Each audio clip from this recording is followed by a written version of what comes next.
Welcome to the Transforming the HX. I almost forgot the name of the show. It's been that kind of day today. Transforming the HX. That's what we're on. And I'm here with Jason Botts, an amazing individual. I'll talk about him in a minute. But what we do on this show is that we bring on brilliant people so they can talk about how they, you're brilliant, man. We talk about how they are changing the world, the trajectory of human history. I cannot talk tonight, so we're going to do all the talking. How they're changing the trajectory of human history because of how they impact lives, how they impact the human experience and change people, transform them. And Jason here has been doing that for a while. He is a phenomenal individual. I met him 5-6 years ago, something like that, maybe. It's been a while now. And we together now, Tony. We've got some years together. We do. It's been a while since we actually seen each other, much less been together. But you might hear some things that we have to edit out of the replay here. But so Jason is a former Major League Baseball player. He played with the Texas Rangers and a few other organizations. He played in Japan and Mexico. Is that correct? Yeah. Excellent. For the Texas Rangers, I know I got some fans out there of the Texas Rangers, so they're going to be cheering, I'm sure. They might even know you. We'll see if they jump on tonight. Yeah, that might be bad. If they know who I am, they might not say anything nice. So let's hope this is a positive comment. I might have to bleep them out or something in the comments. Is that it? Nice.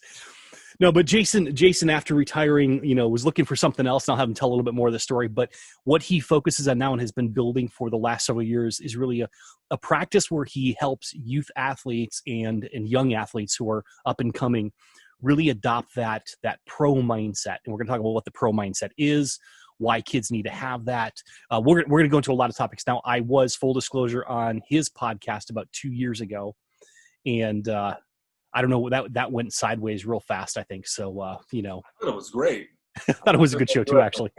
It's one of those I have on my you pop up on my automatic feed every now and then. So absolutely. So Jason, tell us a little bit. I'll just, if I'm allowed go ahead. To share something really quick. I do believe I took many of your strategies and told other people they were my own. So I think that was a very productive podcast. Nice. Was able to take it, teach some other athletes some of the strategies, because I always love your input when it comes to athletes. It's just right dead on, and I think I'm pretty much stole a lot of your well, when you can't play, you teach, right? Oh, there were some good sayings on that one, so I'm right in there too. So awesome. Well, tell everyone a little bit more about who you are and your background. I want to let them hear it directly from you. Well, geez, and I just got done explaining that I'm in a whole midlife crisis during the middle of a global pandemic, so I'm not really sure who I am at this moment, not sure where reality is and what reality, what not. But as you mentioned, former Major League Baseball player, played 15 years professionally overall. One of the things I do want to add to that was very early on, I came from a very small town in the middle of nowhere, California. Beautiful, beautiful place, darn near paradise, as our tagline for the city reads. I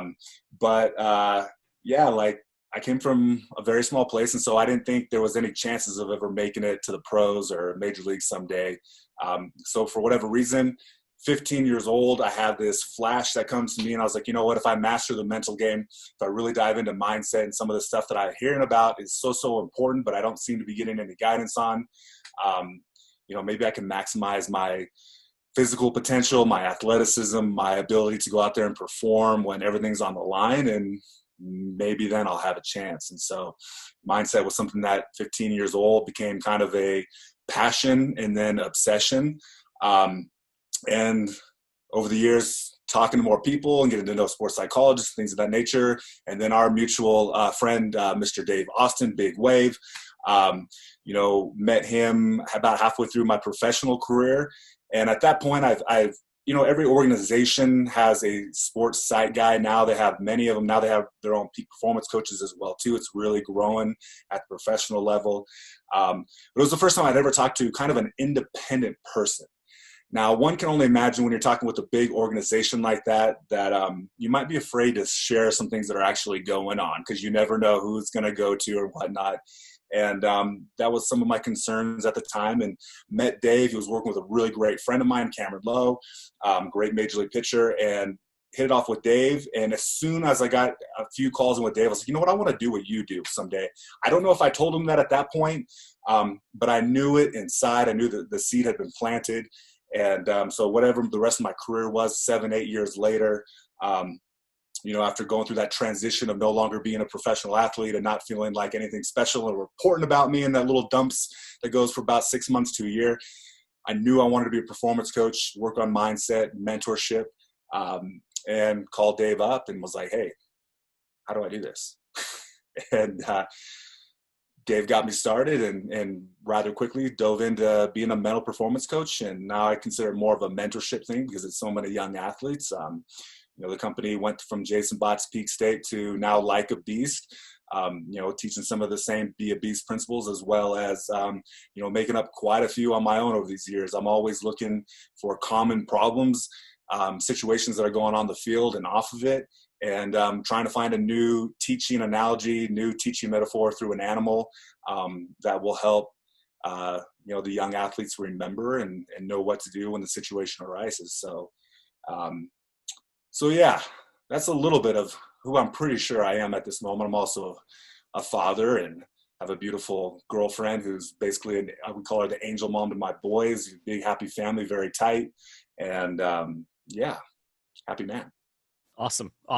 So let's dive in a little bit deeper into all of this work you're doing right now, because your posts come up, and as I said before we got the show started, my wife follows your posts. She loves what you're posting out there, and you it seems like can get in the mind of kids and really understand, especially from that sports side. But it's all of their life, So what really brought you from pro sports to working with kids? What's that bridge there for you? I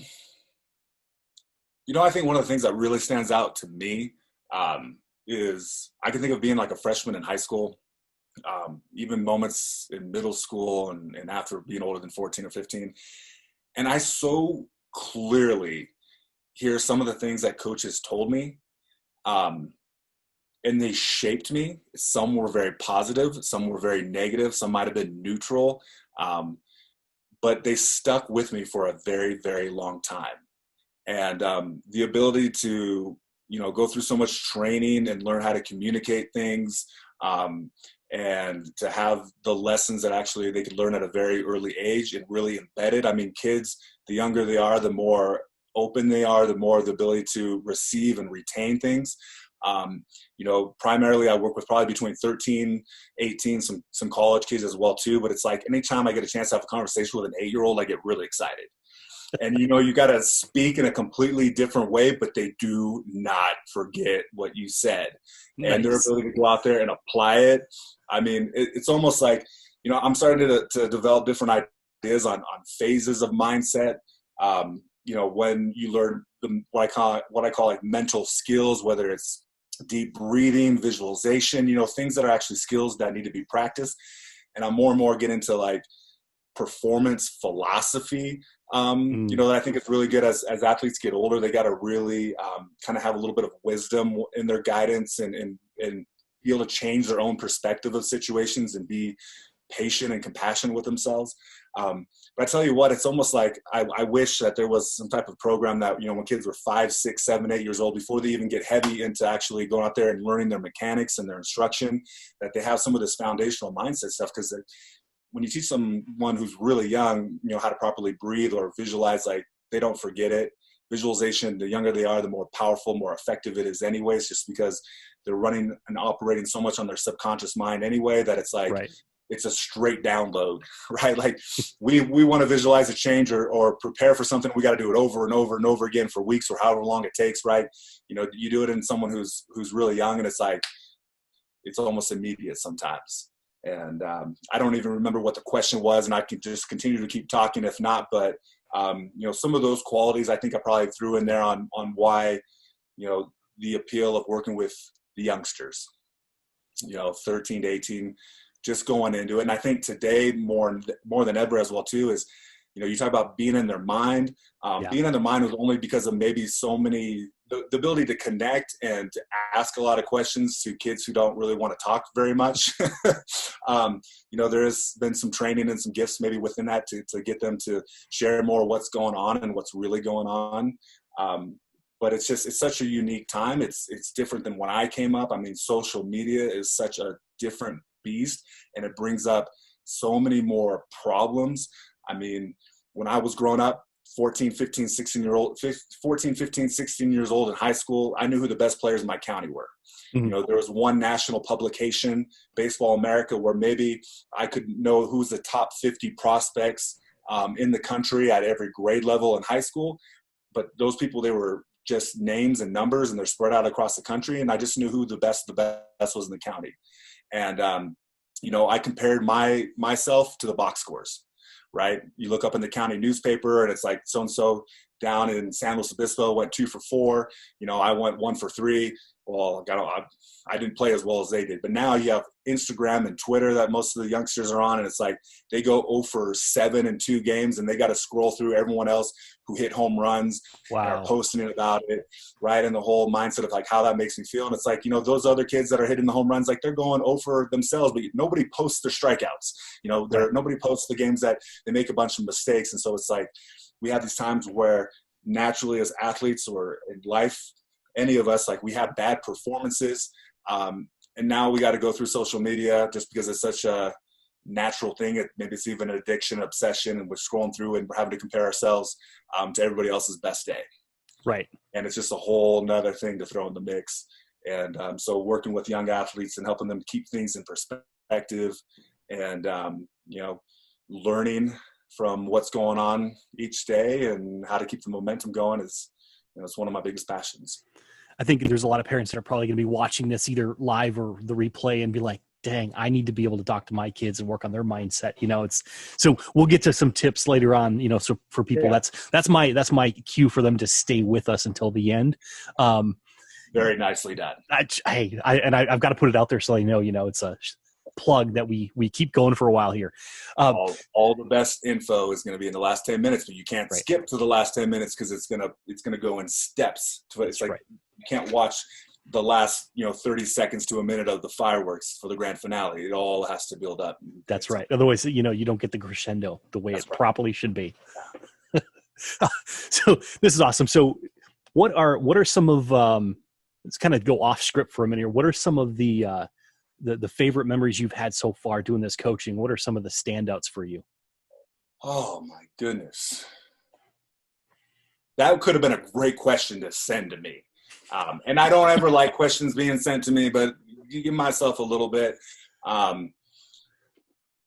There's just been quite a few moments, whether it's text updates, whether it's being live on call. I don't do too much. I have the group trainings on Zoom video now, so I get to see what people go through. But there's been some exercises and some processes that I've done and to tap into confidence. And some of them, you might like act as if in like the superhero exercise or something where, they're pretending to be someone else. And like, I think of one very clear moment where, she was 15 years old maybe. And like, we walked her through this and changing her body language and her physiology and what she's saying in her mind. And she's like, I really feel like this person that you're having me act like. And I'm just like, no, like, this is you. This is the real you. Like, this is yours to access whenever you want to. And, for whatever reason, that one popped in my mind. But there's been too many moments to even probably sit here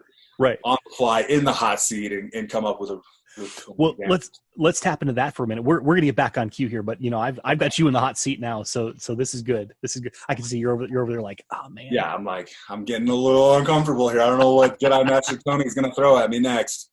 So it's interesting. You mentioned body language. Now you obviously do a lot with the thinking side, right? But talk about body language. How does body language affect kids? Because there's a lot of kids that are self-conscious about how they look, how they behave, how they walk, all of that. What really matters there from a mindset perspective? Well, it's just important to know that our physiology and how we stand, how we move, how we breathe, even our voice and the tone and the tempo, like it's all affecting how we feel. And, it's a very powerful lesson, especially in young athletes, because so many have the acronym maybe BBL. Like I'll hear BBL talked about a lot of times on Facebook and in groups, but it's bad body language, right? And very, very common in the pre-teens, the tweens, and into the teenagers, where they're showing their frustration, their discouragement, their defeat. And one of my responsibilities I always feel when working with a young athlete is show them, like once you go to that place, and your shoulders drop and your head is down, I mean, you're done. You're toast. Especially in baseball, in softball, which is still probably the most majority of the athletes that I work with, hitting, pitching, like these are such challenging things to do. There's not many accidents. I spent a very long time, 15 years playing professionally, probably 29, 30 years overall, from, T-ball days to my final professional season. Like there's not that many times where I walked up to the plate totally defeated, dragging my bat up there going like, I can't hit this guy. My swing sucks. And then all of a sudden I accidentally ran into a curveball or fastball right down the middle, went out. Like the Olympics happen more often than, you accidentally getting a hit up there. And so to take them and make them consciously aware of when they're dropping their state, dropping their body language, breathing is getting shallow, and to be able to put them in what I usually call a knowing state, a place of being in certainty that they know they're going to get a hit. They already acting like they've got that hit. That's one of the examples I give them. Like we walk up to the plate like it's already done. I've already got my hit. We're thanking, God, we're thanking the universe, we're thanking whatever, like, thank you for this hit. There's very few strategies that I teach actually for my own career, but that was something that really started working with me about midway through. Was like, I was really focused on walking up, being in gratitude and being thankful for the hit already before it even happened. And then going to positive expectation before every pitch. So, these young kids, learning about how they stand, how they move, how they breathe, that it is completely affecting their performance. One of the most common problems that you'll see in young athletes is also called the cage swing. The cage swing is where they're in practice or they're in lessons and they hit great. Their swing is on, it's fluid, it's nice. They're hitting line drives, home runs, whatever it is, dropping cage bombs. And then they get in the game and coaches or parents, maybe even other players will say like, his swing is completely off. Like it looks like a completely different swing. And, for me, that's the physiology stuff. That's the emotional state. They're in the cage in a comfortable place. They're relaxed. They're breathing slow. Their muscles are relaxed. It's moving fluid. They get in the game, and whether it's the environment, whether it's the lack of trust in themselves hitting off of that pitcher, but they move into a different state. They're hesitant. They're in doubt. Their muscles start to tighten up. And there's no possible way when you start tightening up and your physiology starts going into that place that you can have the same swing. Like you can't even control the mechanics the same way. And too often, and I was a young player too, and I spent a lot of time here, is like, now we look at the video because holy cow, Tony, now let me get on the soapbox now. Please. Talking about videos and technology and everything that's going on right now, which is very, very useful. However, my 8-year-old son, who, isn't like a super competitive player out there, but he's seen his swing on video probably more times than I ever did till I got to the major leagues, right? That's the world that we live in today. These young kids, 6, 7, 8 years old, are seeing their swings and having their swings broken down more than I did until I got to the major leagues. So there's so much dependence on seeing what the swing looks like through video. Mm-hmm. And too often, like, hey, you hit a bad ball, you pop it up, you roll it over the second baseman or the shortstop, like that's obviously a bad swing. You look at the swing, like it hooks, it rolls over, shoulder flies open, head is somewhere, weight is off, who knows, there's 1,000 different parts of mechanics. It's easy to break down, but to realize that first and foremost, like their emotional state was off, and that's what caused the breakdown. And too often, young athletes, even some older athletes, like they think they need to go to the cages and iron out their swing with 1,000 more reps, right? When the truth is, it's either something with their breathing, something with what they're focusing on in their mind, their confidence, getting back in touch with the things that they think and do and how they move when they're at their very best. I mean, that's something that can be done in a matter of seconds to minutes, maybe a day, instead of wasting your time and taking 1,000 swings. When really the 1,000 swings, it's you're taking a whole bunch of cruddy swings until something switches on in your mind and you go back into trust for just a moment, and then your state changes and you're back. So with what you know, I know you don't have my history. I played T-ball in Little League and a little bit of softball in high school because we had a co-ed team. Could you have helped me at all? I'm sure I could have found you to play more consistently at your best. I was consistently at my worst, but Okay. Well, we could get you more consistent. I'm pretty sure. Right. No, it's great to hear this because there's so many athletes out there, and I didn't even think about, like you were saying, the film, the video that they can watch now. So it's not just the social media side of what happens after the fact. It's seeing what they look like when they were out there. I mean, the self-consciousness that's got to come up out of that and everything else, not to mention all the other things they're worried about as teenagers or young kids. Yeah, just the normal stuff you're going through as a teenager. Yeah, exactly. Now you got to throw this. So how do you see it affecting them as you watch some of these athletes now that you started working with early on, where they've progressed to? How does it help them in both from a sports perspective, but also from a life perspective? What do you see changing for them? Just, I think you want to say confidence, but at the same time, I think what, at least the avenue I usually go and what we tend to focus on is self-compassion. Self-compassion, the ability to forgive when I make a mistake, to move on to the next thing. So many athletes today, I'll just say athletes in general, but definitely young athletes, are so hard on themselves. And it's something that I feel like we've created as well too, with not just the social media, but with coaches and instructors. And there's so many good-natured people who are constantly pointing out mistakes. It's like, they can go out and get some good results, but then are told the 42 things they did wrong in the game, right? And then maybe they'll have some extra weight on there where it's like, you went 2 for 3 today, but you did these 42 things wrong, and it's not going to play at the next level. Right, like you move up, from 14U to 16U, or you're in high school and you got away with it because you're in high school today, and these other kids can't handle, your raw talent. But you go up to the next level, they're gonna light you up. And so we're constantly pointing those things out, and we're not really teaching any kind of processes on what to focus on after those moments. One of my big sayings is, once we identify the problem, or I think I said it the other day really perfectly. It came out. Once we identify the solution, it's time to stop focusing on the problem. So we need to definitely find the solution, which maybe doesn't happen enough. But once we do find the solution, we got to stop focusing on the problems. And that's one of the problems is, like, we need to be, when things don't go well, and there are some bad swings, maybe we want to see what the swing breakdown was. But then after that, we got to go find the highlight reel. We gotta go spend more time watching the videos. If that's your process and you're that visual type of learner and you don't want to close your eyes and imagine your own self and visualize what you could have done differently in that situation, then you go watch your home run that you hit last week and watch that thing 12, 15 times over and over again, and not just keep watching the mistake and the bad swings, the bad at bats. Well, it's funny you say that because, like, my 2 daughters one just turned 15 and 16, and God bless you. I live in a house with 3 women. I know you do. So what you were saying about the 42? God never gives you more than you can handle, and that's why I have only. No. There's more to that saying. God never gives you more than you can handle if you follow Him properly.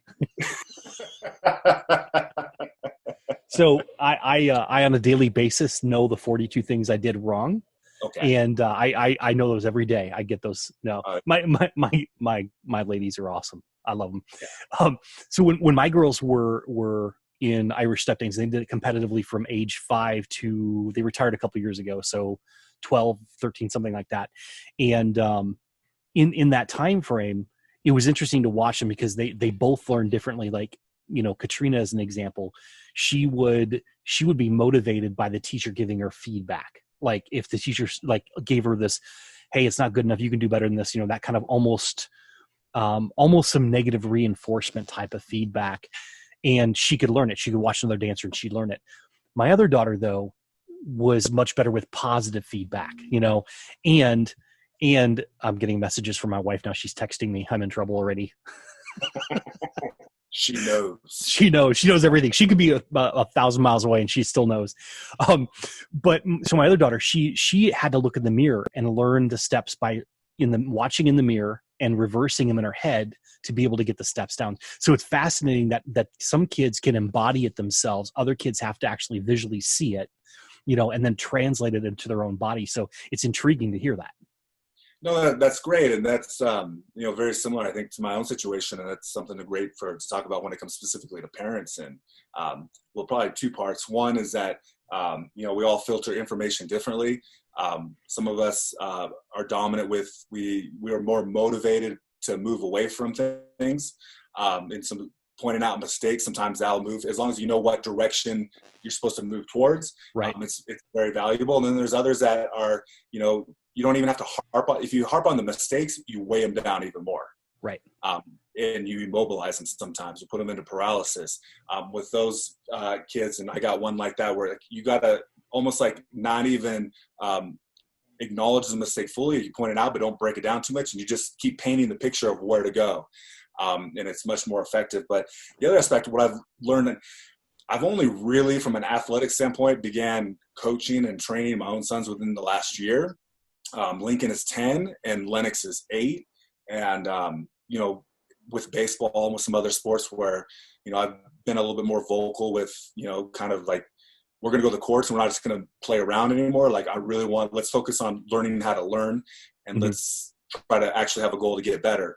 But what's interesting I've noticed with them is, my younger son the way that I explain it, and I haven't done much research on this, so I don't know exactly how it all works, but it's like he learns from the body up, from the body to the head. Okay. And it's very easy for him to see someone do something and for him to model it. Now, he doesn't quite understand what he's doing, so he can't consistently do it every day, and it's a little bit of a process, but like he'll pick something up really easily. But then he's not very consistent with it. And then Lincoln, my older son, he learns what I like from the head down. And it's like, I'll explain something about his swing or about his mechanics. And and you can tell, like, he's like, I understand it, I get it. And then he does it wrong for the next 3 weeks. And it's like, I'm doing it, right? Like, it's in his head, he's doing it, he's making the adjustment, right. He's really trying hard on it, but it's not showing up. And then all of a sudden, whether it's a week, 2 weeks, 3 weeks, like, it just clicks and he'll never make the mistake wrong again. That's fascinating. Locked in. And so from a parent perspective, like, I've had to really be patient and know their strengths and weaknesses. Like Lennox, the younger one, like, he's in his body, like, he's the kind of kid, like, you put a new tweak on something, a new spin, and he'll pick it up right away. Like, he'll just be really clean with it and make it look pretty. And then, Lincoln, like, you got to be really patient. He's got to see it over and over again. But once he gets it, he gets it. So I've had to really learn to be patient with the older one. And there's a lot of stuff to everything. So I know you're deeply trained in NLP, neuro-linguistic programming, for those that may not be familiar with it. Do you sense that there's a difference in how they process information? The boys? Yeah, your boys as just people. Well, no, I'm saying your boys, and because they have the different learning styles, is it related to the different way they process? Oh yeah, absolutely. I picked up going through the trainings and everything, and I'm still 5-6 years and take probably at least 1 or 2 trainings a year around it. But as far as the meta programs and how they filter information in the brain, Lennox is very moving away. Like, you can be really critical with him to make him to change, to motivate him to do something else. Lincoln is very moves towards things and towards pleasure. Lincoln is very procedural. I think this is a very important one to understand with our kids is options and procedures. Some of us filter information, like, we like to change things up. There's some people who actually love checklists, and I'm not one of those people. Right. Lincoln like it, but we need people who are highly procedural and follow checklists. These are our nurses, our doctors, our pilots. We don't want to step on a plane with a pilot who's option based. Like, okay, maybe I'll do the checklist today. Maybe I won't. Maybe I'll do it in my order. Maybe I'll do some of them. Like, maybe I'll do it when we're 50,000 feet up in the air. Yeah, we'll do some changes. Like, that's not going to be a very safe flight, right? But there's some people who like to do it in order, and they like to do the same order every single day. Right. My oldest son is very highly procedural when it comes to that stuff. And so that's actually something that I've taken and adopted with athletes as well, too, where it comes to their approach. It's sometimes you can give the kid the right approach, the right way of thinking when they're in the batter's box and they're about to hit, and then they won't do it a couple of days later. Mm. And because they're more option based, they like to go with the flow. And that's very advantageous in a lot of things, but for hitting, it's not. But kind of one of the ways around that too is for those kids, like I'll actually develop like 3 different approaches and teach them, and one, really challenge them to stick with what they're doing. But then we make small tweaks at, steps 2 and steps 4, something like that. When they go through the process, like we make small little tweaks for them so they can kind of pick and choose, but it's still within the right kind of framework that's going to lead to them being successful. Right. But yeah, it's fascinating because being able to, if parents can understand how their kids receive information, interpret that information, and then put that into action, it would probably change how they communicate. Because I see it in the classroom a lot. A lot of teachers, in my experience, are very auditory in their in the way they teach. They're focused on language and that. And I'm doing a poor job of explaining this, but whereas, you might see a chemistry teacher or some other type of science teacher, they may be more hands-on because you've got the experimentation and things like that. And some kids learn one way and not the other way. So, correct me if I'm wrong here, but if you're like a visual learner and you've got an auditory teaching style coming at you, you have to translate all that auditory into pictures, which can be a slow process and slow you down from actually learning. Well, it even shapes some of the words that you use and the expressions that you use. Is that, does it ring? I'm not auditory. That's my least learning modality, so I can't even really give up very many. Can't even pretend to be it, right? Like, you want to go to visual or kinesthetic, like I can. There we go. Okay, there we go. Grasping and see, is it clear? Like things like that, Yeah. But that's the one thing, and I was just talking about with Sarah the other day too, where it was like, one of the presuppositions in neurolinguistic programming is the meaning of communication. Now I'm totally messing up when I'm on the spot. I haven't thought about this in a long time, but basically the meaning of communication is what is understood by the listener, not what is being said. And I think that's one of the most common mistakes, whether it's in relationships, friendships, or in parenting, where it's like, we have a way that we communicate because that's the way that we understand it. But when you're dealing with another person, there are so many different variables, whether it was the one about, they're more motivated by pain as far as pleasure, or if they're more motivated to follow checklists. Trying to think of some of the other examples, whether it's visual, auditory, kinesthetic. Now I'm off the top of my head, I'm trying to think of some other examples with the meta programs, but it's like, too often, like we keep talking till we're blue in the face because we're not speaking in a way that they really feel it and grasp it. And notice I just used 2 kinesthetic words there. Right. But like they're not, seeing it clearly. They're not hearing it the way that they need to hear it. And that's where a lot of the breakdown is. Yeah. And so my youngest son is definitely more auditory based. It's easy to identify them because usually they're a little bit more passionate about music. They play instruments. They're more talented in it. The visuals, they're easy, kinesthetic. They do like to learn through their bodies. So it's good to change things around. Unfortunately, most people, when they're not being understood, they just get more intense or double down on what they're doing or get louder. Right. And what are you talking about? That obviously isn't working either. That would be social media, right? I mean, if we could yell, we'd. Let me just put it in all caps. So that's right. Never.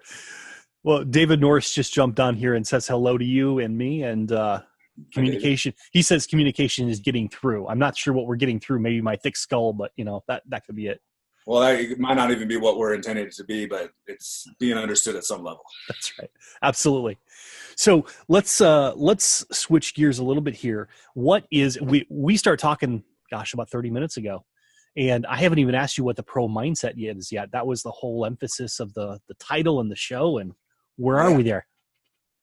I get off track when I start talking with you, and I just get intrigued. And so just for a little context, and we'll keep it G-rated here, but for Jason and I had like 3 days together, was 2 or 3 days together in San Antonio a couple of years ago. We were doing some volunteer work at the USO.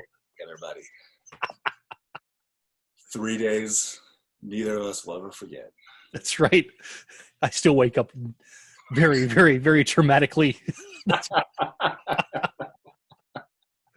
No, it was great though, because we had this time that we could really just dive in some deep ideas in that. So so there might be some things that we've talked about that the rest of the audience is like, what are they talking about? Some inside jokes going on That's this. right. That's right. So a Recording. couple people may know them out there, but so what is the pro mindset? Let's go there. What is that? Yeah, so I don't know. I think originally I was just trying to look for a way to explain some of the differences in what I do and what I teach. I came up with a little graph. I had player A, the amateur mindset, player B, the pro mindset, or AKA the beast mindset.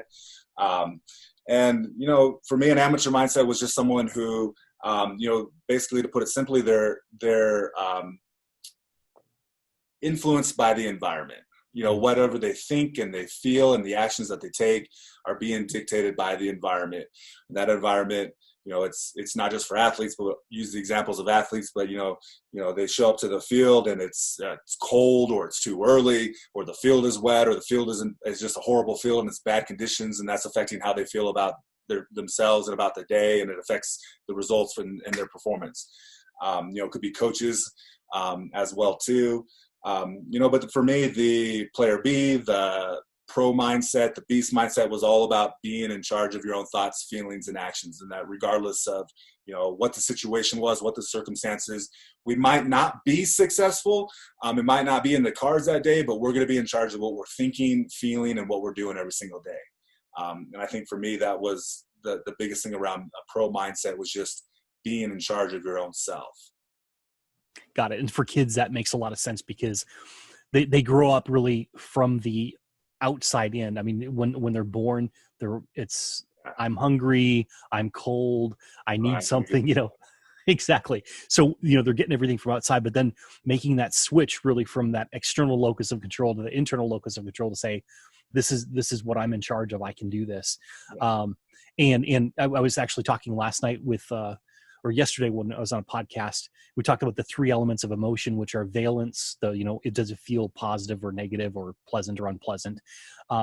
Arousal, which means, does it get the body ready to move, to take action? And then dominance, which is, do I feel like I'm in control, or do I feel like the world's in control of me? Really, that's the kind of part of it that you're talking about there. So it's fascinating, because once kids begin to kind of understand that their mind, they can control how they're feeling and what they're thinking, rather than having just the world throwing everything at them. Yeah. It changes how they behave. So, yeah, I mean, it'd be nice if we all showed up and it was blue skies and we're playing on a big league field and the coach was telling how awesome and how great we were, right? And the other guy was throwing it right down the middle every single time. I mean, pretty easy to be successful in that environment. And the truth is, for 1 week out of the year, or 1 week out of the month, I think everybody is.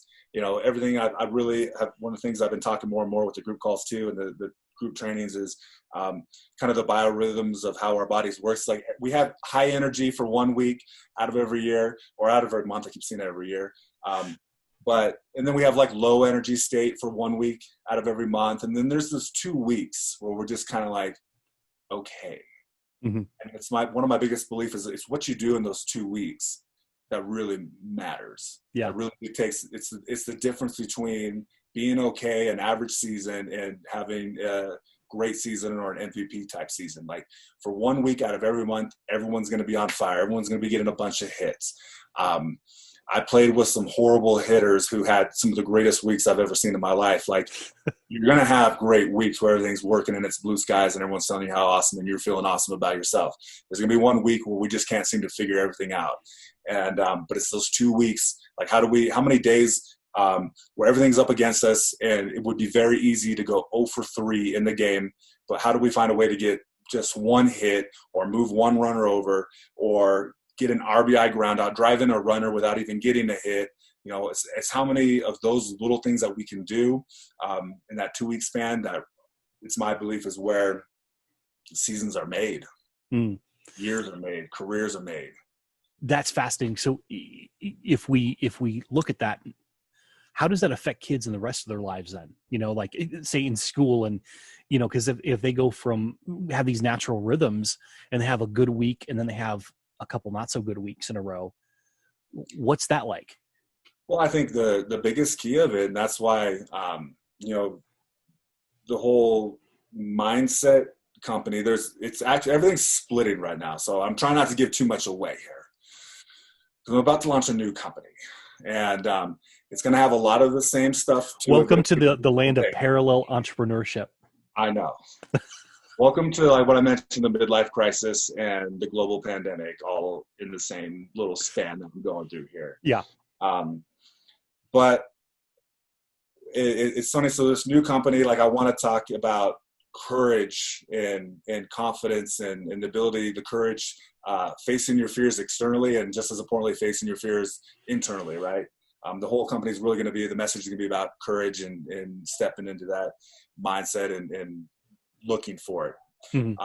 But I really see this other company that I'm currently in. It's just, and I've been doing it for years, but like really getting on the soapbox about it, is this idea around self-compassion and being okay. Be okay with being okay. Or one of the coaching calls I remember I had a couple of years ago that I ran with, talking about for a long time, was your good must be good enough before it can become great, right? Where we get so critical that we do things that are okay, and we are so hard on ourselves that we actually kill our own momentum. And we can't make that leap up to the next level because we keep tearing ourselves down. So I think and only within the last couple of months have I been, talking and finding ways between ages of 13 and 18 to communicate, hey, there's going to be 1 week that's great, 1 week that sucks, and then 2 weeks in here that are just going to be okay, and it's what you do in those 2 weeks. But it's understanding, accepting that this is just the flow of our bodies, the flow of life, both on the field and off of it. This is how it is. And if we're going to want to pretend that it's not true and just resist it and fight it, it's just going to take us down even more. But if we can accept it, become aware of it, and be okay and not make excuses for it, where, like, coach, it's my biorhythm week, right? Like it's an awful week. It's not going to happen, coach. I'm sorry. But like, right. we go out there and we do our absolute very best. But at the same time, when the day is over, we go, you know what, this isn't going to be our week, right? Like, but let's see how many little things that we can do, because that's what the separator is for a great season. It's the little things that we can accumulate when things are not perfect and not going right. Mm-hmm. That's very easy to apply with business as well too, where it's like, right, we're going to have things where it's, oh my God, like clients or customers are coming out of nowhere, and then there's 2 weeks where it's like we're working really hard to get some results in there, and then it's 1 week and it's like it's just crickets. And but just to know at the end of the day that, you know what, this is just a cricket week, and we'll be able to move on. So it's all going to be okay. I got to keep that in mind, because that is honestly, I've been doing business running my own business since 2009, and I can absolutely speak to that, which is, I like the whole idea of a subscription-based business, so that, the money constantly comes in, no matter if you're have an on week or off week, Yeah. but you still, it's all about the sales. Like, are you out there, I can say, I've been doing these Facebook Lives now for a couple of months, and it took me, I was about ready to give up about a month ago, because it was one of those weeks that was probably my biorhythm down week, and I was like, is it even having an effect? And then, wouldn't you know it, someone out of the blue comments and says, thank you so much for this. I really needed this particular thing. And I was like, oh, okay. So that kind of boosts me just enough to go a little bit further. And then all of a sudden, just like, boom, boom, boom. Yeah, exactly. Right. Just enough. But it was like, now it's like, people are like, oh, I want to have you on my podcast. I want to have you on my podcast. Something out of, I don't know where it's coming from, but it's like literally out of the blue, all over the place. And then last week I was like, man, I get so much to do. I'm so overwhelmed. And then this week, it's just like, I'm knocking things off the list. Like they're just flowing. So. And I think we all have those experiences, and maybe this is a great way to look at it for those that it works for. But it's like, you take an example like that. Like, how do we have days where we feel totally overwhelmed with all that we have, and then there's other days where we have even more, and like we're just knocking it all out. It's just like, yeah, exactly. How's this possible? I don't know. I'm using the biorhythm speech. One other thing that reminded me, and I just wanted to share around not using that as an excuse as the coaches, but like, hey, coach, it's my biorhythm week. Like, it ain't gonna happen here.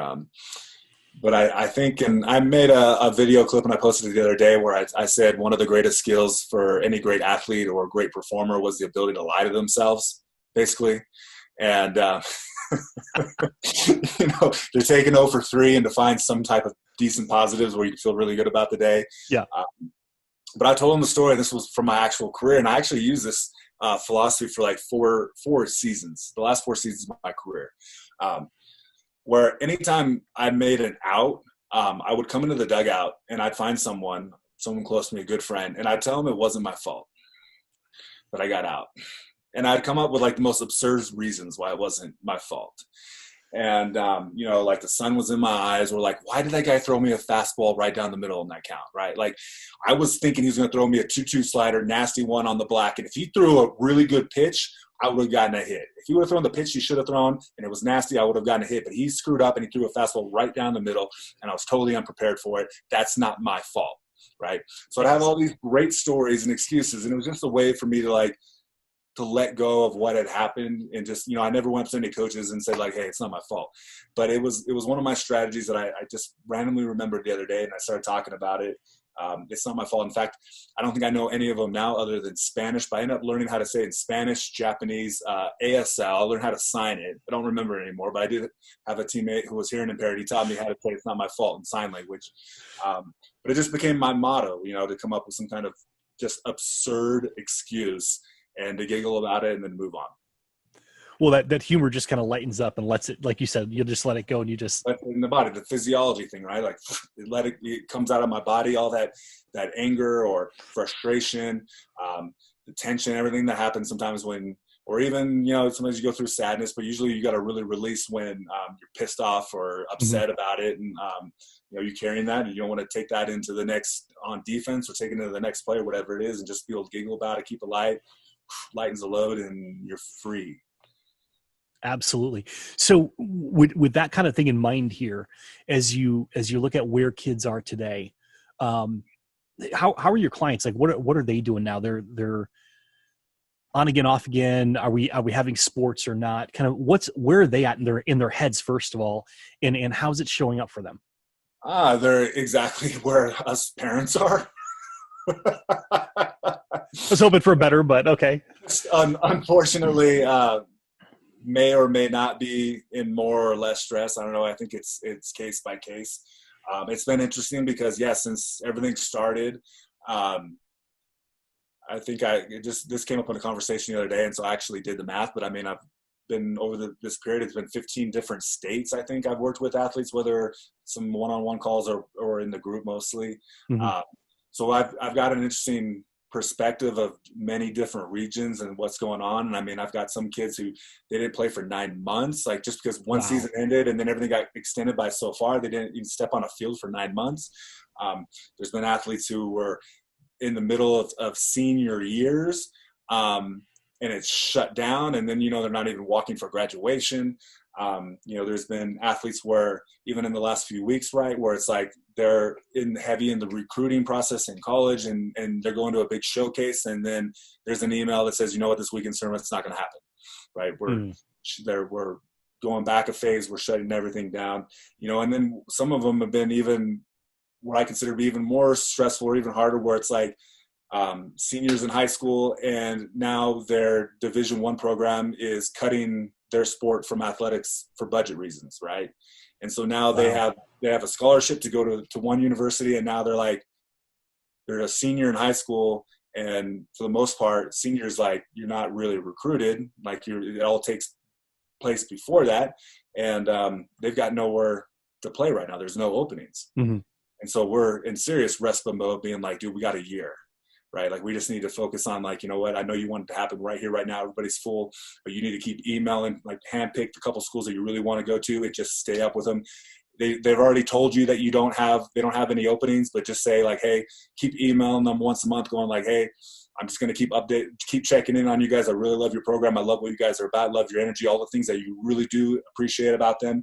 And just say, like, if anything ever opens up, like, I'm still looking, and I would love to be part of your program. So, there's been coaching that has taken place over the last 3 or 4 months, or however long it's been, that has been completely new, completely foreign.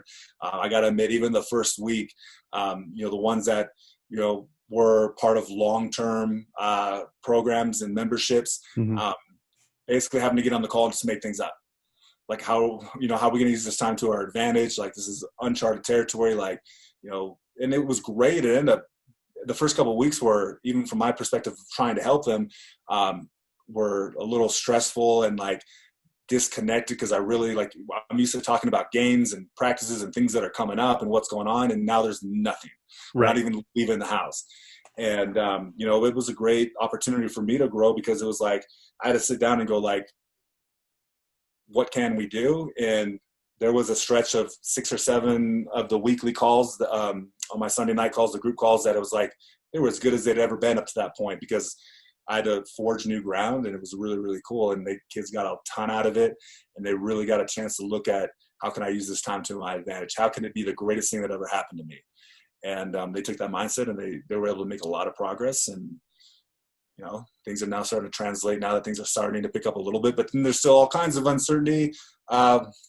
School, remote learning, am I going back to school? Like, is fall sports going to happen? Things are on the uppity up. Like, it's just so much uncertainty that it's been a great time to teach them a lot of the principles and the metaphors and of going with the flow. I've even found myself diving into the ancient wisdom of the Tao and a lot of other things, and trying to, put that into words that they could understand and benefit from as well too. And there's been a lot of advantages. Do you foresee that these kids that are going through this right now, that they may develop the resilience? I mean, we talk about the greatest generation from World War II, and that I see something, and I'd like to get your take, because you work very closely with. I'm really excited about what's about to happen. Let's go. Get it. Okay. So do you perceive that this generation is going to become a very resilient generation that goes after something? Whereas like the millennials went after experiences, because they went through 2008, 2009 financial crisis, and they're like, we're not buying stuff, cars, houses, whatever else. We're going to have experiences. This generation, Gen Z, that's coming in right now, to me, it seems like they're going to go after what's meaningful, what really matters in life. They've kind of been down this path already, I think, from a perspective of really evaluating what's important. But now hit with this on top of it, it seems like they're just going to have a really different perspective of life. Yeah. I've been waiting to talk about this, and I've been waiting to write about it, and I haven't really articulated it very well, but I'll be bold and courageous here, and I'll try to do my very best. Don't worry. I'm only recording this, and you're broadcasting live. Okay. And how this conversation goes, I guess, is how adamant about me sharing in an email to my list as well too. So here's the practical moment, right? Okay. I really believe, and whether it's a spiritual thing or whether it's evolution and nature, I believe that this generation and the ones to come are going to have all the answers and all the solutions on how to correct everything. I believe from parenting, coaching, and teachers, there's a lot of knowledge and information that we have to bestow upon them. Like, we know so much more, but they're going to be so much wiser than us. And there's going to be lessons that we need to learn, within the framework of raising a child or coaching or teaching a child. But I think those that are older, like, we need to listen more. We need to ask questions of our children, and I just think that they're going to be embedded with awareness, knowledge, skills, whether it's human evolution or whether it's a spiritual game that's going on. I think these kids now, and I'm seeing it, like, I'm blown away, the amount of, from 10 to 18 year olds, even, like, just like their compassion for the world blows me away. Yeah, absolutely. Passion for the world blows me away. And that's when it really got me started to think and see this and kind of be on the lookout for it. Because maybe it is because of social media and that the world is so much smaller now, or whatever it is. And they're so aware of what's going on in so many different places, and they seem to be very proactive about it. I just feel like that they are embedded with the wisdom to make changes. And, whether it's, I was watching a movie about telekinesis or something the other day too. I don't know. Like, I think that there's going to be they're going to have skills in knowing and empathy, the ability to connect and to feel other people. That they have special, unique gifts that either we don't possess at their level or we don't possess at all. And I think they're going to be able to solve a lot of things that are going on. And we need to raise them in that way. Yeah. and trust what they have to say and who they are. I think one of the things that I wanted to write about, which was like a piece of this, but not go full board, where I started talking about telekinesis. I don't even know where that came from. I was watching some Bruce Willis movie the other day or something that got me thinking about it. But there's the thing around mental toughness, and making sure that the kids are tougher. And like, whether it's through social media and my Facebook page, because so many of the people that are friends with me or whatever it is or follow me are raising athletes, or our coaches, even more specifically, they're high school coaches, they're high-level select travel ball coaches, and they're talking about how softer or weaker the kids are. And I just think there's some gifts and positives from the old school mentality of toughening up and going out there. I see it a lot as like creating soldiers in the past. I think we just live in a completely different world. I think where it's not weakness, it's not softness, it's a different energy that they're attuned to and tapped into. And it's like, we've got to find a way to cultivate it more and to grow it and to strengthen it, as opposed to say that that's wrong to be that way. And that it's not going to work in the future. It's not going to work in the real world, because I think that there's just something new that they're stepping into.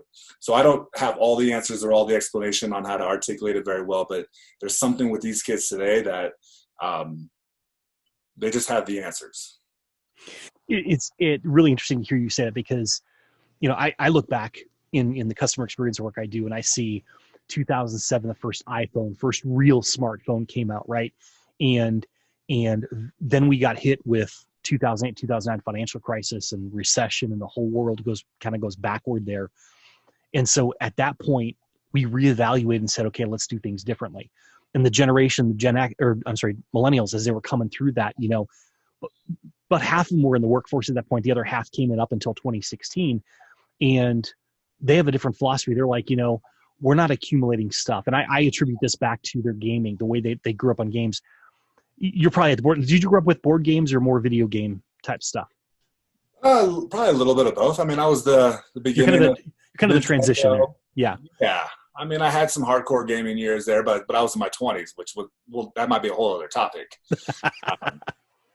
But I mean, I'm at the point, and like, I haven't really shared it with anybody, but I'll just say it because we're in this flow. But it's like, considering a move to Colorado here, I've been here for a month and like had the boys hiking and in nature and like seeing like how they're flourishing in that. And there's no video games and the ideas possibly of homeschooling and stuff like that. And just like, it's changed even my perspective as a parent. So like, I got Lincoln, who's 10, and I got Lennox, who's 8, and Lincoln, or Lennox, my younger son, like very gifted athlete. Like, I'm not the only one who sees their own children that way, but I mean, we've got, 3-4 professional athletes in the family. I mean, he might have some different kind of genetics, but like the way his muscles and everything's built and the way that he moves, it gets me excited to think of him possibly playing whatever sport he chooses. And I've always been kind of laid back. He's only wanted to play baseball. And then quite a few months ago, he's like, I don't think I even want to play baseball anymore. So like, I kind of had my own internal battle. I was like, geez, the future and like colleges and all these other stuff that's going on. And like, I say sometimes that's not a big deal, but then deep inside, it's kind of like, I love the fact of them playing baseball because I feel like I have some type of control around it. Like, I know the right people. I know like my own knowledge to bestow upon them. Like, I have a sense of control as a father that, I could help them. There's no greater way that I could probably help them in that sport, but like, okay, but if you find something else that you're passionate about, that's good. But he's someone, it's like we go on hikes and it's like he sees things that just blows my mind away. And I want to walk up on a hike. And even my oldest son's like this. It's like when we walk up a trail, like our goal is to get to the top of the mountain. And there's little Lennox, and he's like, he wants to go play in the stream. He doesn't even, like, me and Lincoln will look at the stream and go, oh, that's really pretty. Okay, now we got to get back up to the top of the mountain. Like, we're here to get to the top of the mountain. Right. The reason why we're walking this trail is to get to the top of the mountain, because that's what we do. We get to the top of the mountain. And Lennox is over there, and he's like, look, a stream. And it's like, he doesn't want to look at the stream. He wants to go inside the stream and jump on the rocks around there and play in the water. And it's really cold, Dad. It's freezing cold. I'm going to dive in.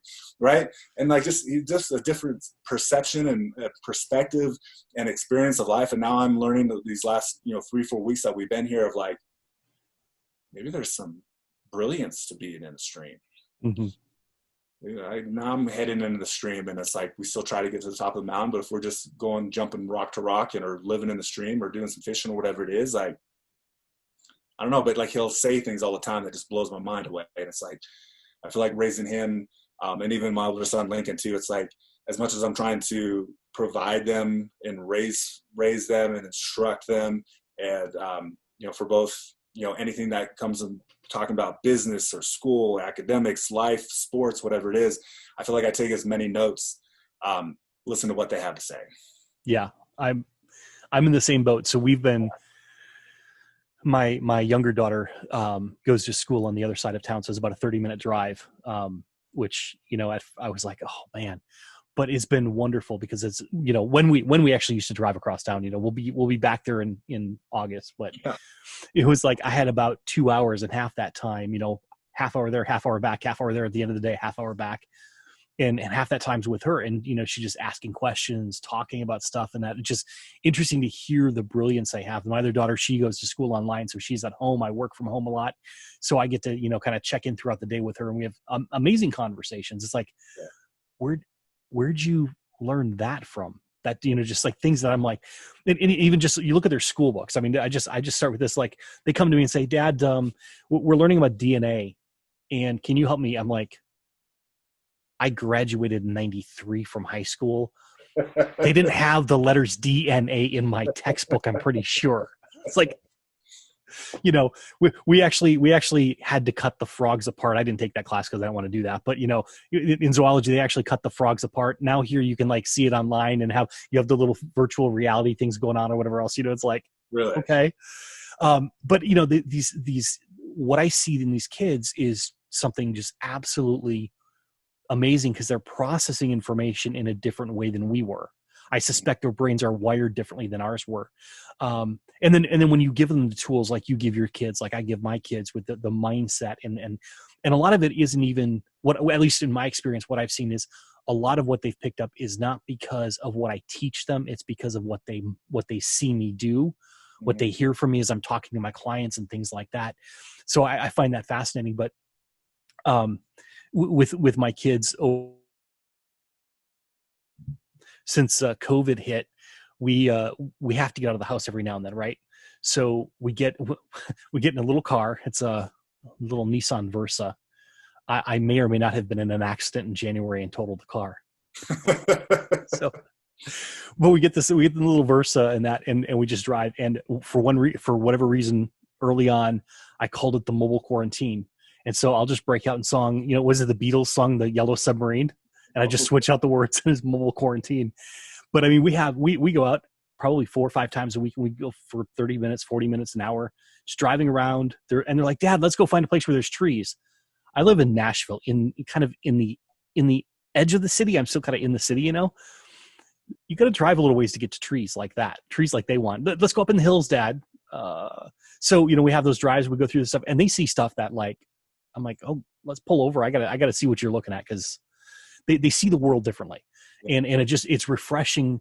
And it's also interesting because it's like, okay, if you're seeing that already, what's it going to be like when you get here? And I have to stop myself when I start thinking about like, I had a job when I was in high school. I had this, I had that, I had all those things. And I'm like, part of me wants to say, well, that's what they need too. Mm-hmm. And I'm like, maybe not, maybe there's a different path for them. And I've got to pause myself and kind of check in with that sometimes. So I can appreciate what you're saying. And man, you're a few years behind me yet. So you've got a lot to come. Maybe this is the part of the interview where I start asking the questions then. Well, you could. So before you do though, before you start throwing those out there, David Norris says, he comments on your, when you went into your monologue there, profound observation, Jason, and I concur wholeheartedly, wisdom and empathy. And he goes on there talking about his granddaughters. And I mean, David Norris is amazing. He's in the same work that we are. And he sees it in his grandkids. So that's a good thing to know too. Appreciate that, David. So I'm ready. You want to throw questions at me? I know you do. Well, now that I'm put on the spot and I keep bragging about it, I don't actually have any at the moment. So I don't know where we're going from here. But yeah. Let's see what were the notes I had. Well, okay, so I think this is a piece that I had was we're talking about sports in challenging times. I mean, we talked a little bit about that already. You know, the kids don't know what's going to happen. The kids are kind of in the same place where the parents are to some extent. What do you see? What's the value of kids playing sports, even if that's take a different form than what it did before? What's the value of it that you see, and how, maybe if you have any answers around that, how do they go about doing that? It's interesting because I always go on these walks and I get all these great ideas about things that I want to write. And sometimes I sit down and I'm able to write them, and sometimes I sit down and I'm not able to write them. And I know one of them had to do that I couldn't write was something around why are they playing? And I don't know, like, I feel like sometimes I feel like I have a big perspective of youth athletics, and sometimes I feel like maybe it's just kind of small because of who I'm friends with on social media. And I mean, probably 70% of my friends on social media are other sports families that have friended me at some point on doing this work. So it's like, see a lot of high level athletes, and I see some others that, feel like they're high level athletes. And, but there's just so much pushing, and there's so much playing, and there's so much going on. And, I know, it's nice to be able to get a scholarship. There's actually not that many scholarships when it comes to baseball. Unfortunately, I think there's only 9, and you're talking about 25, 30, maybe even more guys. There's a significance factor I can only imagine of, having a stud athlete and going on and playing in college and other stuff. And I just feel like maybe the true purposes of it has been a little bit been lost along the way lately. And, whether it's social media and our brain's natural thing to compare and contrast, whether it's the businesses and the marketing that's going out there and saying, what needs to take place. I know there's a lot of ways to look, and you can see why I couldn't come up with a way to write this articulately. But I think one of the things that just came to my mind about one of the purposes is, for me, I think one of the obvious things is the ability to be within a unit, to work, to have a role within that unit, to have a role within the unit, working towards a goal, but then also to maybe on some days have your role change, and have the ability to adapt and have to fulfill somebody else's role. And maybe you feel like you're not prepared, but you got to step up to hit that goal. Obviously the team aspect, the unity aspect, I think is very important when it comes to youth athletics. The ability to go out there and do your absolute best and have it not work out. I think there's a lot of value in that. But the one that came to my mind that I think is really important is, and this is what I'm really passionate about, is learning how to learn. I think kids are so naturally drawn to athletics.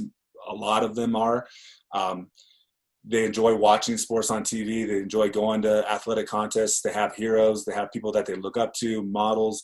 They want to be like them. So it's very common with kids that they're most passionate about sports, more so than academics or other things that we think are important to them. So I think it's a really good place for them to learn how to learn, whether it's the intricacies of the game, whether it is learning their bodies and how to get it to do the things that they want, learning how to learn one skill, and then learning how to adjust that skill off a different opponent.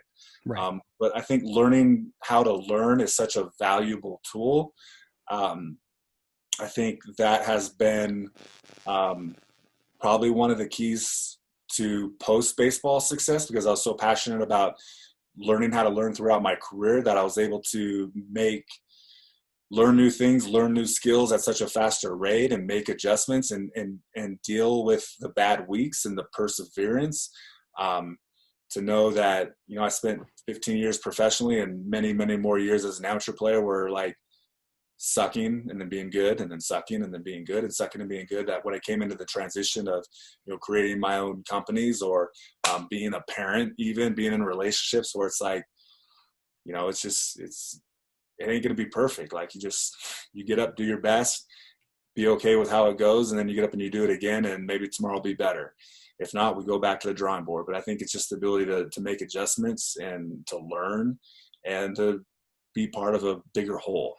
How's that answer? I like that answer a lot, because I it's just funny. made it up on the spot. How did it come out? You did awesome, because I'm telling you, like, I actually tell the story how I got into whole customer experience. I was like, I avoided psychology classes when I was going through college and my master's degree. And I was like, that's the soft stuff. I want the hard numbers things, the statistics, all that, and, oh, man.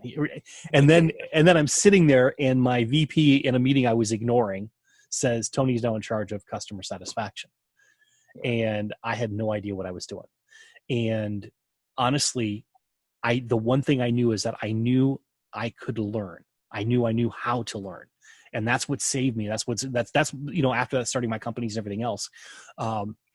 So from your perspective, what are some of the things? Because I think this is something that I believe is not taught well in school. I believe most parents are not equipped because they've never been taught how to learn. Many of us have learned elements of how to learn, but what are some of the things that really stand out to you as far as learning to learn? What's necessary there? Yeah. Totally on the spot, I know.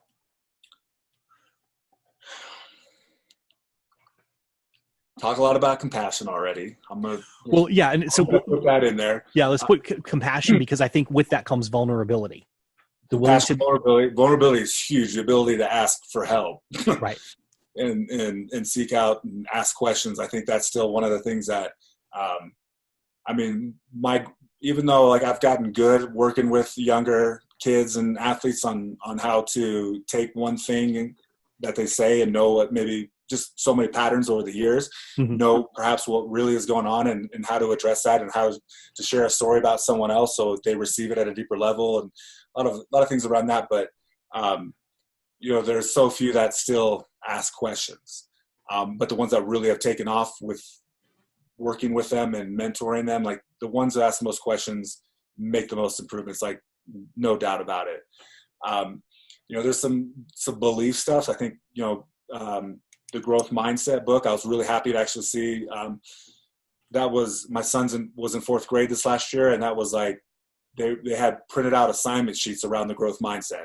Nice. And, a lot of stuff. And so, the ability that I can learn, that I can figure things out, that's obviously very huge. There was one more, I was going to say something around expectations.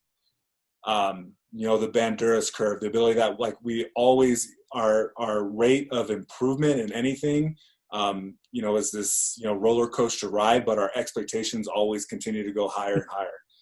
And the ability to realize, and not compare or contrast or focus too much on the space that we're falling short, but to focus on what we're actually doing, is such a huge benefit, and keeping that momentum going and keeping,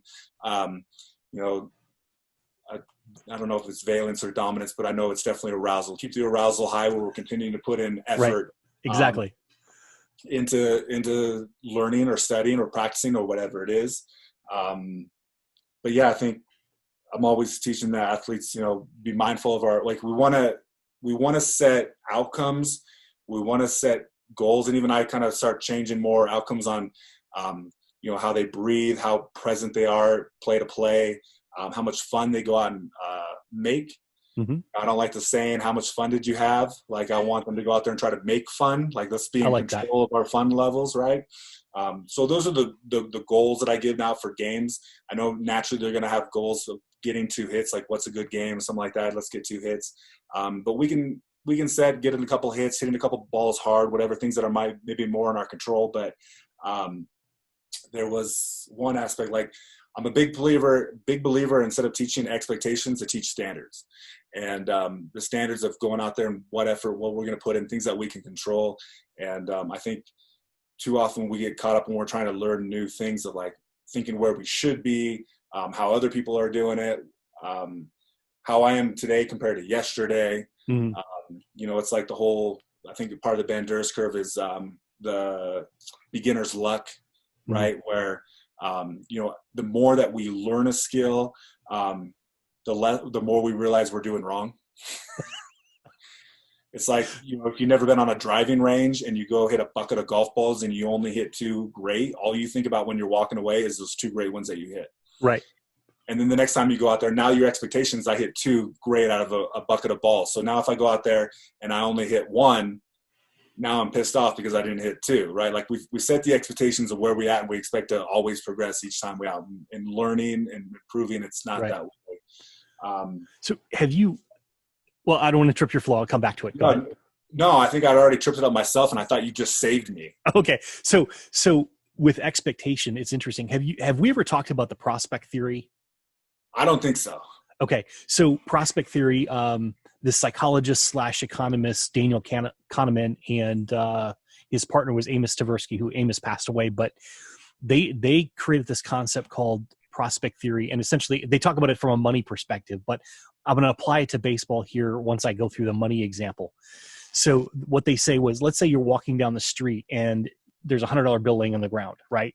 You bend down, you pick it up, and there is absolutely no one in sight to give it to you. You have no way of knowing who it's going to go to, whose it was.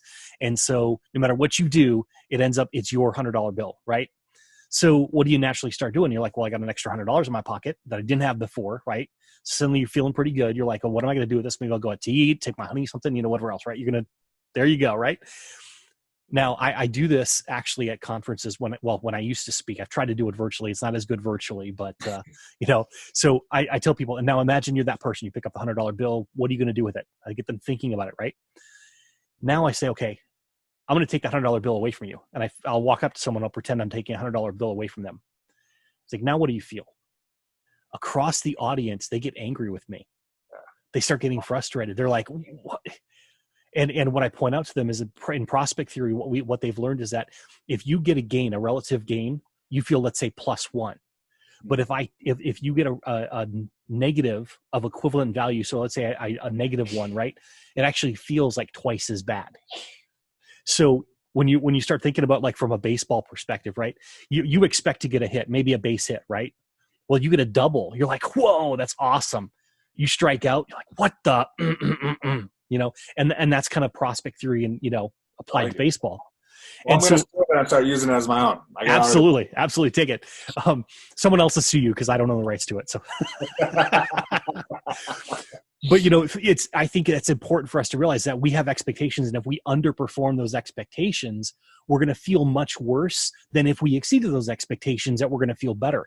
And so you're right. As we start going up that curve, emotionally, we could hit the dumps real fast if we miss our expectation even a little bit, versus, if we're going up that curve and we do pretty well today, we're like, good day, and our expectations can outpace our ability to do things, which then gets us into that negative cycle of, like, emotional state, because, like, I can't do anything right anymore, Well, that reminds me, there's one or two things.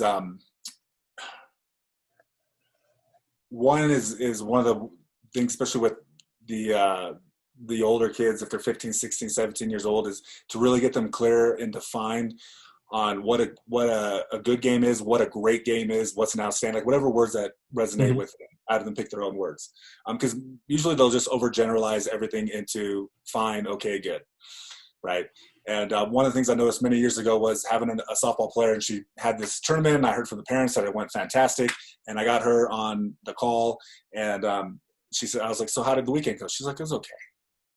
I'm like, you went 4 for 9, right? Like, you're a 400 hitter, and you went 4 for 9, which is 444, right?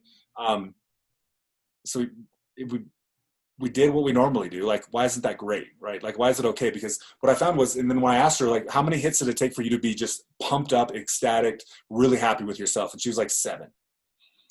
So it's like, even if we meet our expectations, it's still not good enough. Right. Like, we so desperately always want to forge new ground and be better than we've ever been. Like, we're making the rules to feeling really good about a performance, like, so narrow, so small, where very rarely happens. I feel like it's happening more and more as the years go by.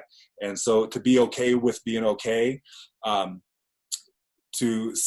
always setting almost 2 goals or 2 intentions, 2 outcomes, whatever we want to call them, is like, where do we really want to play? And then what's the least that could happen that we'd still be really happy with? Yeah. right? So it's like you go out there and we'd all love to go 3 for 4, 4 for 4 in the game. But if we went, 1 for 3, like let's set that we're still going to be really happy and we're not going to have any loss that it wasn't good enough about it. And there was one more aspect that went along those lines that I can't remember. And if I just keep talking, maybe it'll come to me, maybe it won't, but it's not. So, but yeah, the expectations are so high where it's such a small percentage where they're really happy, really feel like they're making progress. And it finally came back to me because I asked for it, is when athletes do have a performance that they're ecstatic and they're happy about. And I think this applies to business, it applies to anything else too. When they pave new ground, I always give them the next instruction is to go out and do 90% the next time. Nice. I want your goal to be 90% of that. Like, we're not going to go out and we're not going to try even harder. We're not going to go out and do it. Like, we're not going to have the goal to be even better. Like, we're going to, like, if you only do 90% as well, commit to me, tell me you're going to be just as happy, just as pumped with that. Because what's that going to do is going to relax us. We're not going to try and push too hard, like with my microphone over here before we got on, trying to force my microphone to work and to get into position. We're not going to push. I think pushing, and that's one of my bigger beliefs when it comes to everything too, is we're talking so much about working hard and work ethic and grind and hustle and whatever it is, when really when we go into peak performance, my Jedi Master Tony on his flow chart, right?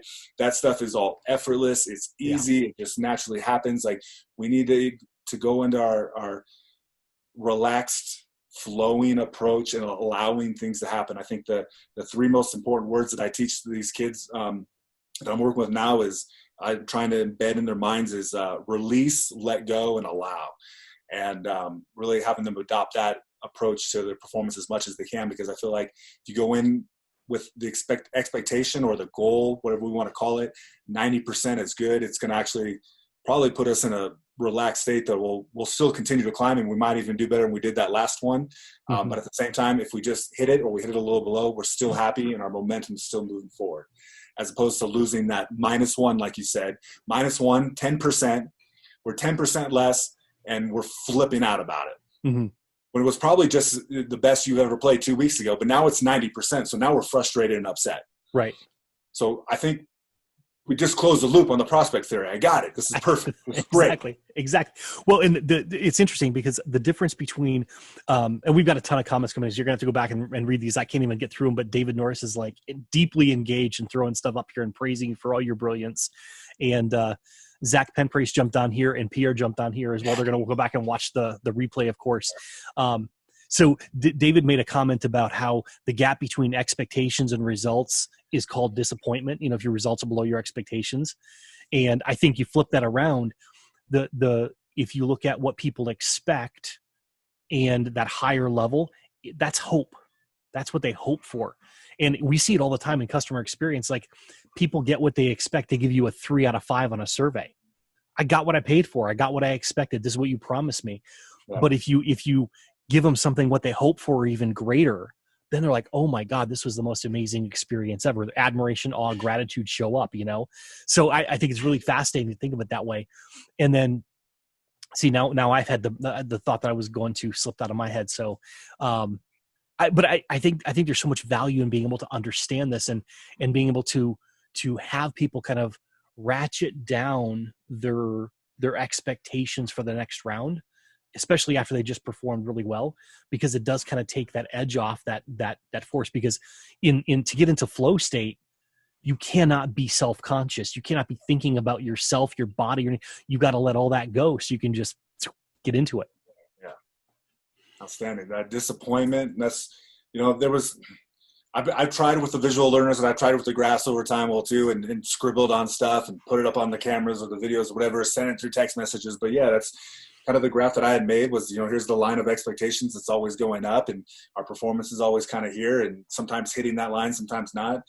But yeah, it's just that I call it the empty space, right? The difference between the result and the expectation, and it's disappointment or it's frustration. Mm-hmm. We stay in frustration long enough, it turns to discouragement. Maybe it's anger, maybe it's sadness, whatever it is. But I always teach them when they're focusing on that empty space between the result and the expectation, they're going into a negative state and it's halting momentum. right? If we stay there for way too long, like it's okay to go in there, you know, be disappointed, be sad for a little bit, but how long are you going to stay there? You're going to stay there for 3 days, 3 weeks. You're going to stay there for 3 minutes, right? Yeah. Or 90 seconds, right? Take that exit off and go into a new emotion, right? I think I learned that on our podcast together. You may have. I'm pretty sure I did, and I've been teaching it for ever since then. Hold on 1 second, because I think I've got a 10-year-old or an 8-year-old coming into the room. Can you give me like a few more minutes? Go into the lobby. Oh, you got to use the restroom? No noise, no sound. You got it? Got it. We're good. I don't even know where I was in my spiel. I had to shift into restful parenting. That's okay. That was cool. That was a parenting moment. I loved it. Yeah, I had that one on the last call. My last live call too in the group was the condo that I was staying at. It had the window, and one came in early and was, saying something about something, and I had to be like really firm, like adamant, like, go to the park and play. So I'm glad this was a little bit smoother and I look a little bit better almost since it's live and anybody can see it. Then they know who you really are, right? Yeah, gotta walk the talk, I guess. That's right. Well, we've covered a lot of ground. I know where I was going to go. I'll touch on it because it might go too deep for us for the, especially since you got kids to go parent now. They need to hear this stuff. They do. And if I'm not. Since we're talking about parenting, we're talking about young athletes or even children, stuff like that, we got to really have it be known, indirect influence, right? Yep. When we're speaking about the children and they're in the room, it's more powerful and it sinks deeper into their mind than when you're actually speaking right to their face. Especially if you're saying something like you're having to really get a point across, it can be met with resistance, it can be blocked. I mean, we got 3-year-olds, right, that have no hesitancy in opening up resistance and not letting in what we have to say to them in the moment. But when, little Johnny's on our leg and we're talking about how, it's okay, Johnny's shy, like that stuff's sinking in, and whatever we're saying about our children just sinks in at a deeper level, which is one of the things I really love about my group coaching. And it was really slow to get started, but the ability to have, so many different athletes on the call and to talk to one of them at a time, like do a little teaching principle in the beginning, 20 minutes, 30 minutes, whatever it is, but then to have all these other athletes kind of like sitting on the conversation. Some doesn't even look like they're paying attention. Some are eating pizza, whatever it is, right? But it's just been so cool to see. And I knew this going in and I was hoping for it, but it's been the feedback is like the most powerful lessons when I touch base and find out, what's working for them. It was always in a conversation with somebody else that they picked it up. Nice. And they took that information, that teaching, whatever advice or coaching I was given to one athlete, they were overhearing it. It seeped in. We're not worrying when we're over listening or we're listening to someone else's conversation. We're not thinking about what we need to say next or when it's going to be my turn to talk. Some of that stuff gets, missed. But when someone's just sitting there eavesdropping or part of a group, like everything sinks in and we just are able to connect our own dots to it. But the whole reason why I said that was if we're talking about mindset and positive stuff, like I want them in here on the room. I have them on my calls a lot, even though I'm not addressing them. I know they're picking it up so much deeper and more powerfully if I'm just sitting here talking to the computer. Yeah, it's funny because my girl's the same way. Like even one of them. So I didn't interrupt us earlier, but I was talking about Katrina, the older one, and how she had negative feedback, and she actually texted me to correct me. It's not negative feedback. She likes direction, accurate direction. So very, very big difference between the two though. So I'm glad she sent that to me.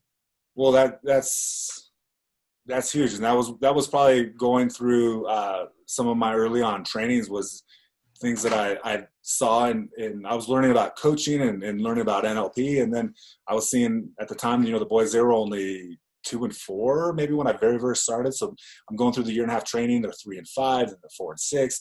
And I realized how ineffective I was at giving positive commands, like giving directions. Yeah. And I was so often there were negative commands. It's like a great example is telling a young kid, don't go running into the street.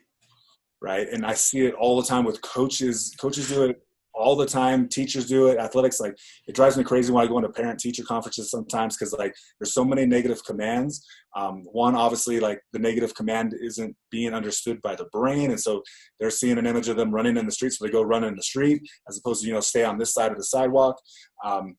But you see it, one, like, the negative command isn't understood, and then the second part is sometimes as adults, we automatically assume that they know what they should be doing. Mm-hmm.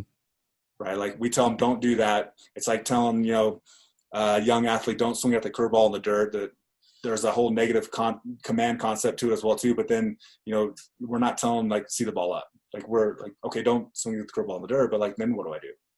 Right. And that's kind of not a great example, but at the same time, like, too often we don't give commands, directions on where to move to. It's like, don't leave the front door open. Yeah, don't leave the front door open. Like, okay. Well, what do I do? Am I supposed to? Does that actually close? Hey, when we're talking about young kids, we cannot assume anything. I know. I'm learning that all the time. Yeah, and I do too. And I was just thinking, like, one of the things that comes up, like, I monitor my language a lot of times and what I'm saying, and one of the things that I've seen is, because I was kind of trained in this whole positive mindset, positive mentality. I wasn't trained in it, but I just kind of picked up on it. And it's always like saying the positive thing, but that's not always a good thing. So, like, could be dropping my daughter off at school, or could be, when they were dancing or whatever else, it'd be like telling them, okay, have a good day. And they're already going into the day with some anxiety or there's something they're just resistant to that because there's something going on there. The moment I tell them have a good day, that bounces off them and actually kind of makes them sink deeper into it. So it's like, you got to find something different. Set an expectation. Like, exactly. If I don't have a good day, my dad might not love me. Exactly. And people, I don't think people young realize, children, like, that's how their brain works. Exactly. They think that, and they think they have to deserve it. And, like, this is one of the things that we've seen too, is like, this comes out of the growth book, the mindset book that you were talking about earlier. A lot of kids think that they have to get good grades because that's how their teachers are going to love them. That's how their parents are going to love them. We may never ever say that, but they get it from other kids around them. They get it from other people around them, even if we do our best in not trying to install that type of thinking and believing. So we've got to help unwind some of that stuff too when the kids come home. Well, everything that we say, and this is where that communication stuff comes in, is, we say one thing and then the meaning is made up by the other person. And so now we're talking about, a child's experience and brain and how it operates, a 6, 7, 8-year-old making up their own meaning, which is a scary thought, right? And but yeah, and that reminds me, we talk about all the great posts that I'd love to write but never been able to articulate or had the courage maybe to write. But there's a very, very common saying that's being promoted, especially within baseball, and it's the fact that the only thing that you should say after a game is, I love watching you play. It's very positive. It is it sounds so great from the outside, but, like, there's deeper messages that could be misinterpreted, like what your love is based on me playing the game. Mm-hmm. And so, I mean, there's no perfect way. We're all going to make mistakes. Probably every child will need a therapist someday. Hopefully we can, my philosophy is, like, if I can just kind of control what areas I screw them up, like, I'll know who to send them off in the future. Like, that'll be my positive in the situation. It's like, if I can just control how I mess them up, I'll know which style. See, I'm not even worried about that. I got to a point where I realized that no matter what I do, I want to mess them up. Yeah. So I'm like, I'm going to have freaking fun in the process. And their therapist is going to have some wonderful stories to hear. That'll lighten the load on you too. Probably less mistakes that way. That's great. That's right. I never make a mistake. It's all part of the preparing for the therapist. Well, it's never your fault. That's right. So there it is. It's not my fault. No es mi culpa. There we go. That's it. It's Jason, never my fault bots. There we go.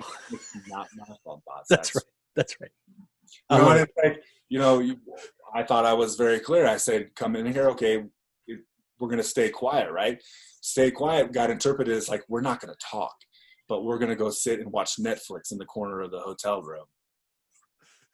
In my mind, like, that quiet was quiet for everything. But it's funny, as my girls have gotten older, and I have realized that what I communicated or thought I communicated did not come across that way. So we've now developed this ability most of the time that I can be like, okay, what did you hear me say? And I'll before be like, if it's something and I realize, I start like, wait, they're going on a path. No, that's not what I meant. I very quickly like pause them and say, okay, what did you hear me say right there? And they'll tell me something like, oh crap, no, that's not what I meant. That's not what I meant to communicate. And I think if you can develop that with your kids to say, okay, here's what I want you to do, or here's what you need to do, or whatever else, and then ask them, okay, what did you hear me say? They'll come back and they'll tell you, and it'll be like, holy crap, that's what they thought. Well, on top of that too, which is outstanding, and I wanted to share though really quickly, because if any parent makes it this far into our conversation and doesn't, one of our absurdities that between me and you and inside joke, something that are still hanging with us.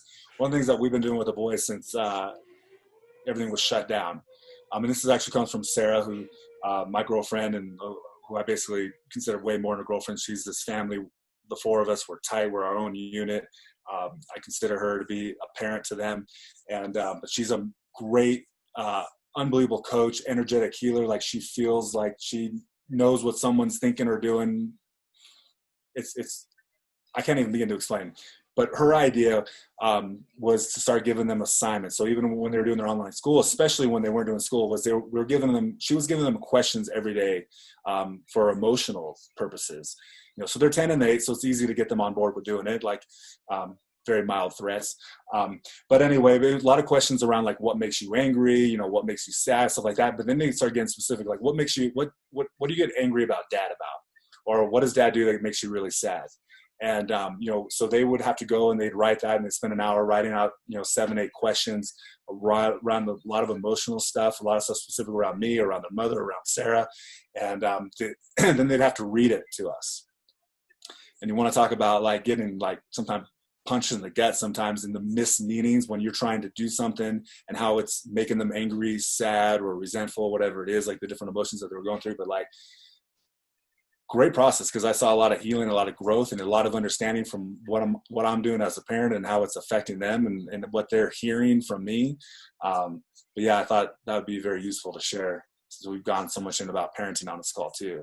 Yeah, I mean, I love that process, because one of the things I saw with my kids is, kids are not born understanding emotions. They know they feel things and they react to those feelings, but without being able to put a word to a feeling, they actually can't distinguish what that means, and they have to make it up in their own head. And that's oftentimes, I see it even with adults that are not emotionally mature. It's often because they can only identify, a handful of emotions. Everything's anger, everything's sadness, everything's frustration. They really don't parse it out and say, okay, well, this is actually what sadness feels like, and this is what, some other version of it feels like. They don't break those emotions out enough.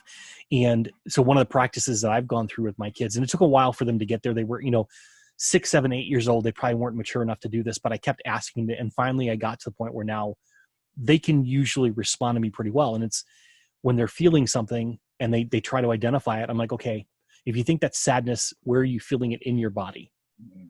What does it feel like? Is it big or small? Is it hot or cold? Is it, go through all the different tactile type things it could be. And the reason I do that is because I learned that you can memorize emotions. Just like we have people, we sit there and drill them for 12 years and 13 years in school, memorize all the facts. We should be helping kids memorize emotions. And the reason I believe we should help them memorize emotions is, one, if they learn what the emotion feels like, they can very quickly identify it and they can talk about it. Because without words, you can't talk it out. You can't write about it. You can't journal about it. You can't move it out of you unless you express it by beating someone up or whatever else you're going to do, right? And then the second piece of it is, and this is what I learned, and I use this for salespeople all the time. If you can memorize how you feel, like when you're at the peak of your game, you really memorize that emotional feeling, where it is in your body, all those attributes of it. You can actually recall it and move into that state. And then your subconscious mind takes over. As long as you feel that way, your subconscious mind takes over and you perform at your top level again. Just like we do with the visualization, the game readies, and things like that. Well, what I was thinking too is like, you give them awareness of all those other emotions. And then, there's 2 things too. Like, one, too often we look at confidence as like digital, Mhm. right? We have it or we don't, right? Instead of it being analog, and there's different levels of our confidence. Like I'm at 70% confidence today. I'm at 90%. But to give them the awareness of like what you were talking about, where's in your body when you're sad or you're upset, you're getting your body awareness, which is going to help you, like you said, feel the confidence or the peak state or whatever it is. And to recognize, even break it down even to different sections of like, you know, when I'm feeling kind of confident, I feel a little bit right here. And like, but when I'm really confident, like I feel it right here. Like now can we move this 70% and we move it up into the 90% or however there's some modalities or tactile feelings are as well too, right? Like you give them awareness of sadness, you're more able to have the awareness of what happens and what the feeling of confidence as well too. So it's great. Yeah. It's outstanding. That's awesome. We did an awesome job, even if no one's here anymore. You know, we did an awesome job. Cool. That's right. Well, at least the one thing I'm glad for here is that you can take this recording and you can now write 3 or 4 more posts because you talked them out right here. I'm like a therapist. I love this. I know. I definitely needed that, and I appreciate you for that. I also appreciate for many of your ideas, which I'm now gonna like. You know, there was a great Renaissance guy, or was it Picasso? It might have just been Picasso who said, you know, good artists borrow, great artists steal. So like so much that you added that I'll be able to go and help with so many other athletes, and I'll give credit to Jedi Master Tony. There's no doubt. Nice. Well, Jason, it has been awesome. We went a lot longer than I expected, but hey, it has been a great show in my mind. I loved it. Thank you for being here, sir. My pleasure. I enjoyed it immensely as well too. Awesome. And to all of you out there, you have an amazing evening, and come back next week. I will let you know who's going to be on next week. I forgot who my guests are next week, but tomorrow at 10 a.m. Eastern, I can't even do my time zones, 10 a.m. Eastern, and whatever that translates to wherever you are in the world, I will be going live with Vinny Ribas on CEO Secrets, and we'll be talking about principle number 4 in the Brilliant Business Owner series that we're doing right now. So let me know if you have any questions. Hit us up here. Jason, myself, we're both on Facebook, LinkedIn, Instagram, all the good places like that. And Jason, where can they hit you? Where can they, what's the best place for them to see what you're doing if they want to get involved? Yeah, I mean, I share everything from that work with the athletes to how raising the boys and life that I'm living. Everything's very, very open on Facebook. You know, just Jason Botts. I've got the business page as well, Play Like a Beast, and likeabeast.com is kind of more of the website. But to learn more or get in touch, definitely, you know, Facebook is the easiest way these days. Absolutely. Follow Jason anyway, because he's an awesome guy. His posts are amazing, and every once in a while I get a good laugh out of it. Boy, you just gave me a -1 because earlier you were calling me brilliant, and now I'm down to just like awesome, which in my meaning of the word is like a -1, and so like I'm kind of ending this call a little bummed a little bit. But well, you know, some might find the word awesome or amazing better than brilliant, but I like brilliant. Okay. Well, you know what? You were like a brilliant shining star. Yes, and I think it's because your Bruce Willis haircut there. Yeah, I've been watching a lot of Bruce Willis flicks lately. I know, because you look in the mirror and you look like him. Yeah, he's aged hard though. He's had a lot of traumatic movies that he had to go and method act apparently or something. He's about 82 though, isn't he? I gotta look that up because like I was watching some from like early 2010 2012 the other day. I'm like, curious what he looks like now. Yeah. He's a stud, though. Well, if only we could make it like that, right? Yeah. Same here. Yeah. Well, Jason, thank you very much. It's been awesome. My pleasure. And to the rest of the world out there, you guys have a great night. Thank you for joining us, and we will see you next time.